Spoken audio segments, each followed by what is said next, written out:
Kaway kayo lahat. Garcia!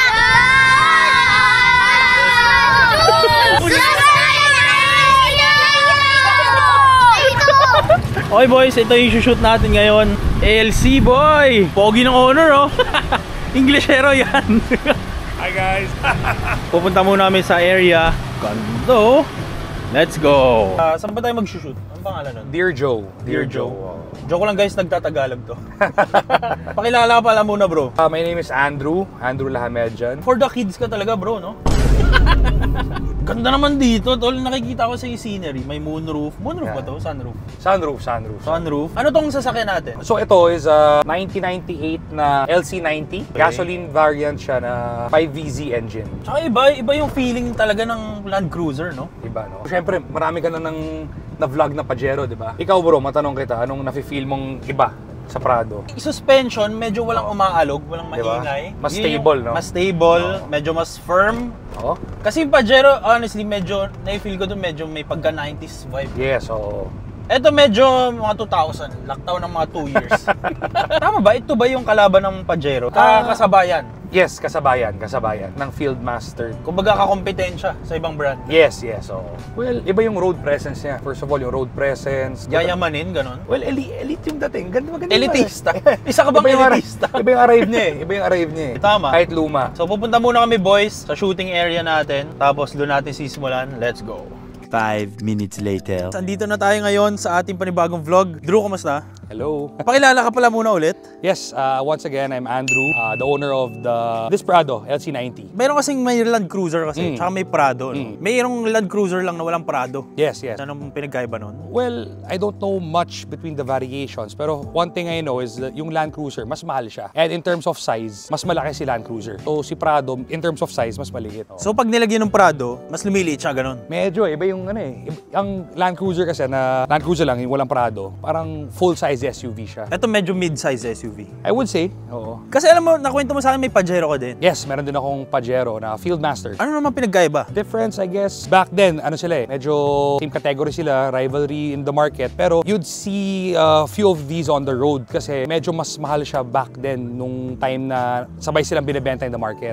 Well, ngayon, medyo kadikit na niya yung presyo ng Pajero sa market. So medyo mas naging affordable na siya. So ngayon, marami na nakakabili nito. Magkano ang price na brand new nito dati? Well, a friend of mine told me nasa 2 million something, if I'm not mistaken. 2M, dati mahal yun.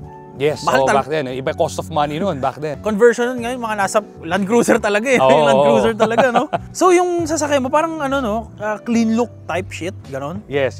Well, kasi before ako nag-Pajero, nakaganito rin ako dati. Sawa ko, tapos I got Pajero na Fieldmaster. So, I stumbled upon this one na pinost ng tito ko. The minute I saw it, minessage ko kagad. So, this car was consigned dun sa tito ko from the first owner, which is from Ordoneta Village sa Makati. So, would you believe, from the day that he has it until now, lahat ng records naka-stack, piled, complete. So every bits and tiny pieces, lahat ng mga kailangan na parts, galing sa kasa. Kumbaga pang-ari na yun? Yes, pang-ari. Oo. Okay. Kasa maintain talaga. Magkano naman yung market value ng mga ganito?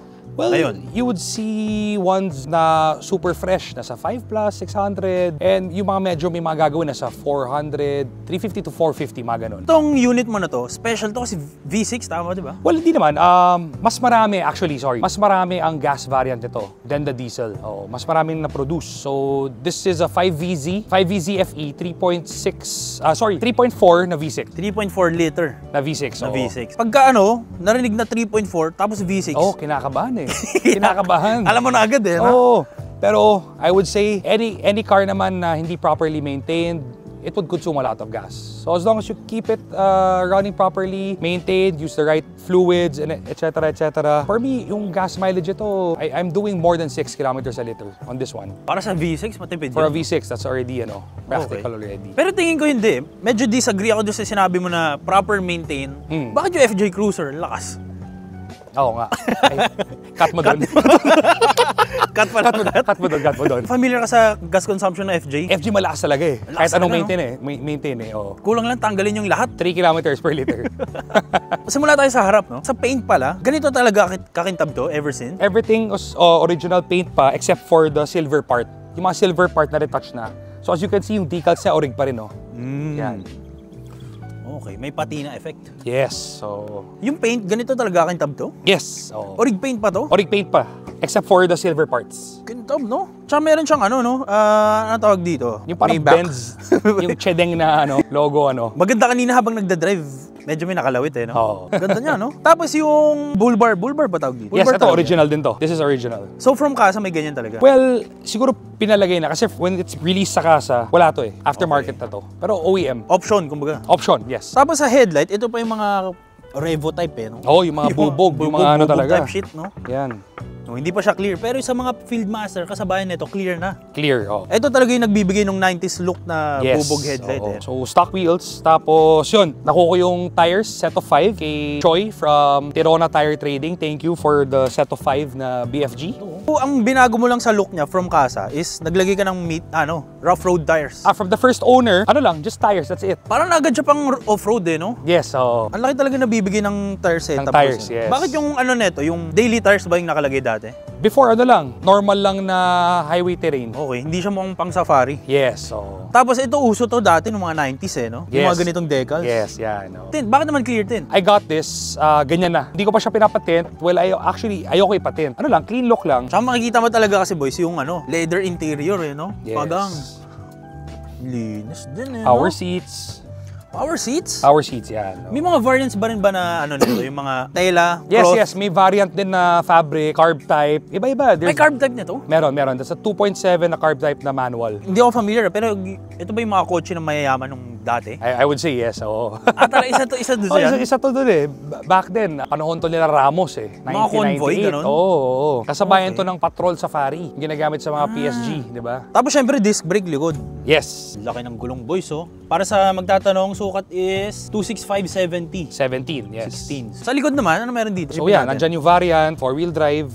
They also share the same similarities sa Pajero, di ba? Yung ibang Pajero may rin, ilaw dito sa ilalim. Ayan. Tapos malaki rin yung lagay ng plaka. Yes, yung plate holder. Ano ba to? From 90s pa to? Yes, this one, binili ko na lang ulit kasi yung original niya medyo Nag-crack na. yes, nag-crack na. So, bagong bili ko lang to. Pwede ba natin mabuksan yung likod? Sorry, maraming gamit Silipin natin to boys, ha? So, front-facing siya, front-facing seats. Hindi siya parang Revo. Hindi. So, pag nababa siya, front-facing siya. So, ayun, na-preserve ng first owner lahat, Tingnan mo. Oo nga, hindi pa siya faded, no? Wala.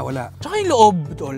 Siyang bango, may leather talaga, no? Yung amoy, kaya hindi na naglalagay ng air freshener. Actually, yung air freshener ko is leather, lang. Not some other type, para hindi mag-iba yung amoy. Tsaka hanggang dito, boys, ito kinagustuhan ko sa yung pagka-leather niya. Yung nape-press, no? Yes. Meron siya dito yung plastic leather. Oo.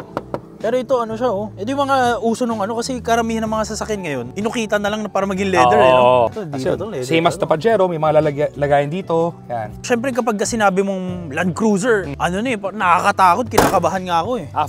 In terms of what? Sa maintenance? Maintenance, Ito, for example, this is a gas variant. Same oil filter siya ng mga Fortuner, ganyan. So, sa typical auto supply, makakabili ka na ng piyesa nito eh. Share ko lang din, kakapalit ko lang din ng spark plugs. Bumili ako sa Casa. One piece was 173 pesos. Times 6, yun. Mura din, no? Mura din. Mga kinakatakutan ko, FJ Cruiser, Land Cruiser, Odyssey, yung mga nakakatakot, eh, no? Pwede ko rin i-share sa inyo na don't be afraid kumuha ng mga gas variant na ganito. Very easy to maintain. These engines, yung mga 5V ZFE, bulletproof yung mga yan eh. They go a long way talaga. Pwede naman natin masilip yung interior. Yes. Yan, pasok tayo dito, boys. Una kong nakikita dito yung moonroof. Yes. Yan, may tilt din, tapos meron din siyang hover. Yan. Ang kinagandahan sa mga ganitong sasakyan, sa mga pang big boys, tawag ko dito pang big boys, tama ba? Yeah, yeah. Pang big boy, no?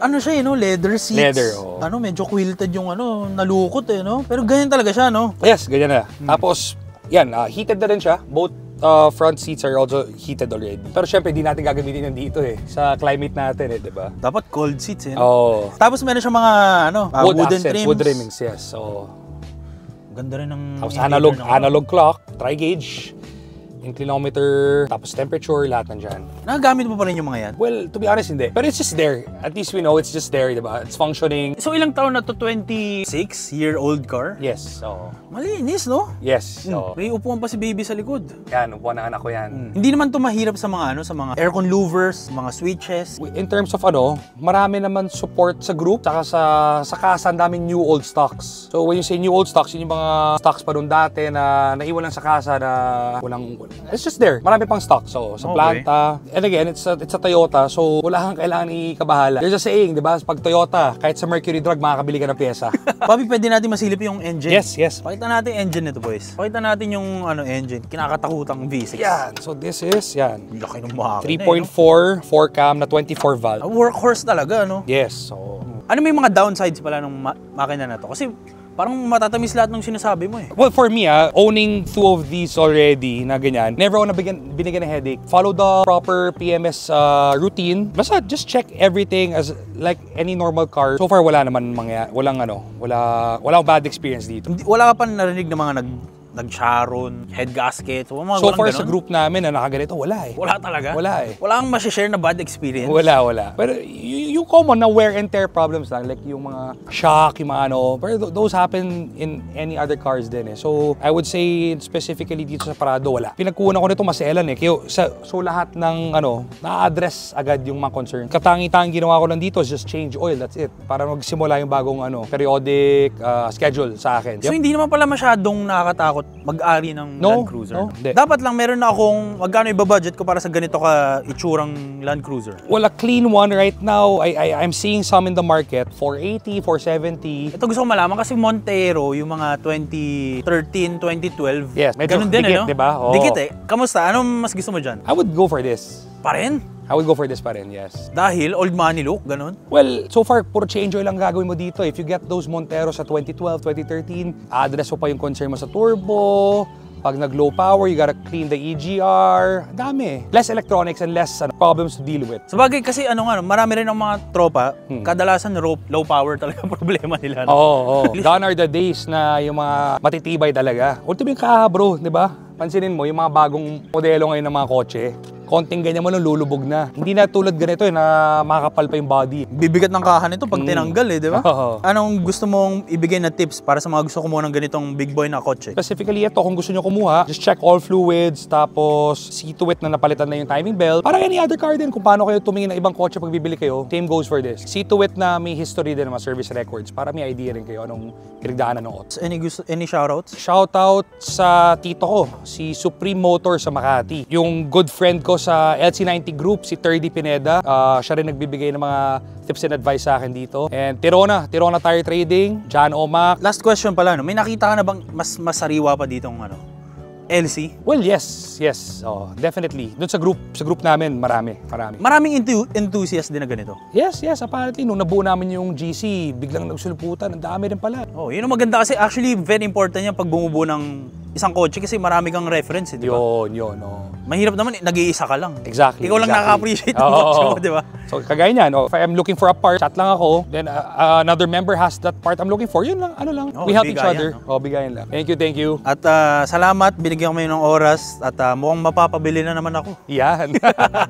Plug mo lang pala ulit yung page mo. Drew Cars, yung business ko, I buy and sell cars. Pag may bibiling kayo or ibebenta kayo, Drew Cars. Sana na-enjoy nyo yung Land Cruiser vlogs natin. Abangan nyo, magkakaganito rin ako, boys, no?